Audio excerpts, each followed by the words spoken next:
Des extraterrestres malveillants se cachent-ils partout dans l'espace et veulent-ils nous détruire? Sommes-nous en danger parce que nous envoyons des signaux dans l'espace et attirons l'attention sur nous? C'est exactement ce que dit la théorie de la forêt noire. Et nous allons voir aujourd'hui quelle est l'ampleur du danger extraterrestre pour nous.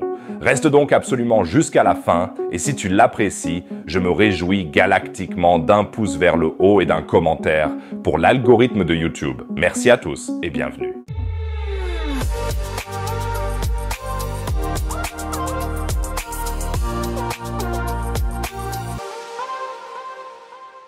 Qui parmi vous est fan de Star Trek? Certainement quelques-uns, et vous connaissez alors certainement les Borg, une forme de vie artificielle composée d'un collectif d'êtres et visant à assimiler d'autres civilisations. Les Borg ne semblent pas se soucier particulièrement des différences diplomatiques ou culturelles des autres civilisations, et utilisent leur technologie avancée pour assimiler ou détruire les autres civilisations. Cela nous mène directement à la théorie de la forêt sombre, selon laquelle les civilisations restent silencieuses et se cachent par peur des conflits et de l'extermination par d'autres espèces comme les Borg. La probabilité qu'il existe quelque part dans notre galaxie une espèce comme les Borg n'est pas si faible, car la Voie lactée est composée de 100 milliards de systèmes stellaires. Une forme de vie devrait donc s'y être développée quelque part. Et le fait que nous n'ayons pas encore trouvé de vie extraterrestre, étant donné la probabilité de son existence, est appelé le paradoxe de Fermi.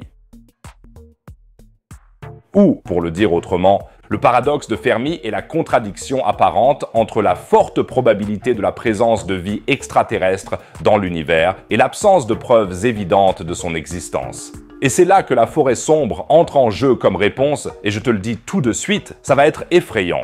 Maman, Astro Team me fait encore peur.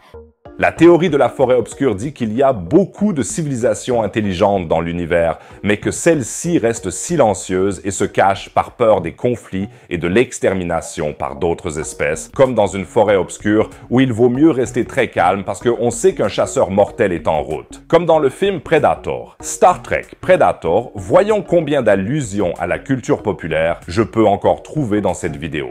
La théorie de la forêt sombre a été proposée pour la première fois par l'auteur de science-fiction chinois Liu Cixin dans son roman Les Trois Soleils et a depuis vraiment fait parler d'elle dans la communauté scientifique et parmi les fans de science-fiction. Nous ne parlons donc pas ici d'une absurdité complètement tirée par les cheveux, mais de quelque chose que les scientifiques considèrent comme tout à fait réaliste. D'accord, les scientifiques ne considèrent souvent que des absurdités tirées par les cheveux sont réalistes. La théorie est basée sur l'hypothèse que la civilisation extraterrestre de la Voie lactée, qui est la première à être suffisamment avancée pour pouvoir voyager de manière interstellaire, a un avantage considérable. Si une espèce est la première à développer la capacité de voyager dans l'espace, elle pourrait dominer, contrôler ou même éliminer complètement les autres civilisations qui ne sont pas encore aussi avancées. Cela aurait du sens pour maintenir cette suprématie. C'est ce qu'on appelle aussi l'avantage du premier venu. Si tu utilises l'avantage technologique de pouvoir détecter d'autres formes de vie intelligentes dans la galaxie et de les détruire directement, alors aucune concurrence ne pourra jamais se développer. C'est un peu comme si Microsoft, après avoir lancé Internet Explorer, avait brûlé toutes les autres entreprises de technologie pour que personne ne puisse jamais publier un autre navigateur. Si c'était le cas, nous devrions tous utiliser Internet Explorer aujourd'hui. Poursuivons le raisonnement. Si une telle espèce agressive avancée existe réellement, cela signifie que les civilisations qui sont trop bruyantes et communicatives ont un risque plus élevé d'être découvertes et attaquées. Par conséquent, il serait logique de rester très calme et de se cacher pour assurer sa propre survie. Il serait alors logique pour les extraterrestres avancés de développer des techniques pour dissimuler les signaux et les traces de leur propre existence, par exemple en codant leur communication ou en se retirant dans des régions plus sombres de l'espace. En quoi est-ce maintenant une réponse au paradoxe de Fermi?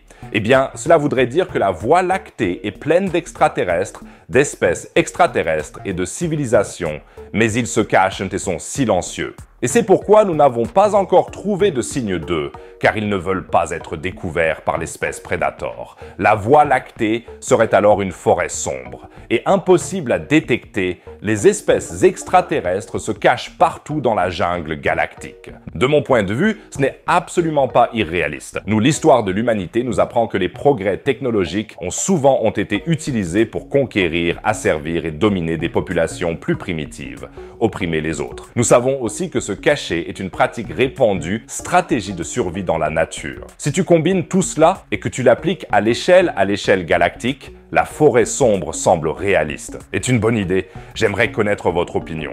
Que pensez-vous de la théorie de la forêt noire? La théorie de la forêt noire, réaliste ou complètement absurde? N'hésite pas à me donner tes arguments. N'hésite pas à laisser des commentaires. J'espère que nous aurons une discussion passionnante. Je pense qu'on peut y arriver. Partons du principe que la forêt noire est vraie. Quelle note devrait-on attribuer au comportement actuel de l'humanité? Comment l'évaluer? Plutôt la pire des choses. En effet, nous attirons constamment l'attention sur nous. Nous émettons des ondes radio et d'autres signaux électromagnétiques pour communiquer avec les satellites et les sondes spatiales, pour diffuser nos émissions de télévision et de radio et pour échanger des données entre différents endroits de la Terre. Ces signaux se propagent également à travers l'univers et peuvent alors bien sûr être théoriquement reçus par d'autres espèces. Donc, si la galaxie est une forêt sombre où tout le monde se cache, alors nous sommes le lapin blanc surexcité d'Alice au pays des merveilles, qu'il suffit de suivre pour en faire ensuite un délicieux civet de lapin. Ah,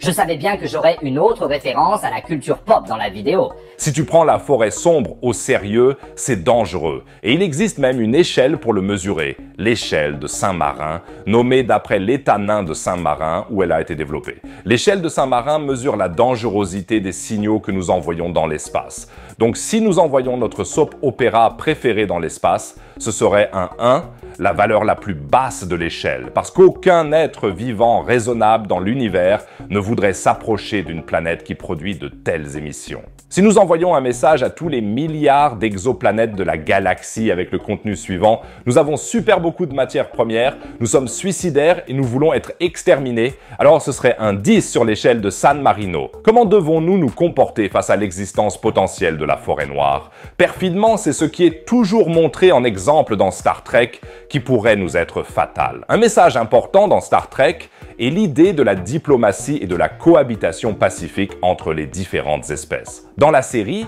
il y a de nombreux exemples de la façon dont les différentes races et cultures extraterrestres interagissent de manière respectueuse et coopérative pour résoudre les conflits et tout le monde en profite au final. C'est justement cet état d'esprit de Star Trek qui pourrait nous être tragiquement fatal si nous nous aventurons hors de l'abri et que nous nous faisons annihiler par les Borgs ou les Klingons en un claquement de doigts. Mais il y a aussi une bonne nouvelle. Des chercheurs ont découvert que de nombreux extraterrestres de la Voie lactée sont écrasés par leur lune. Sans blague! Pour tout savoir sur cette nouvelle découverte incroyable et savoir si nous devons avoir peur de notre lune, regarde la vidéo ci-dessous. N'hésite pas à le regarder. Et si tu veux soutenir la chaîne, abonne-toi et active la cloche pour ne plus manquer de vidéos spatiales passionnantes. Sinon, je dirais à la prochaine vidéo. Au revoir les amis.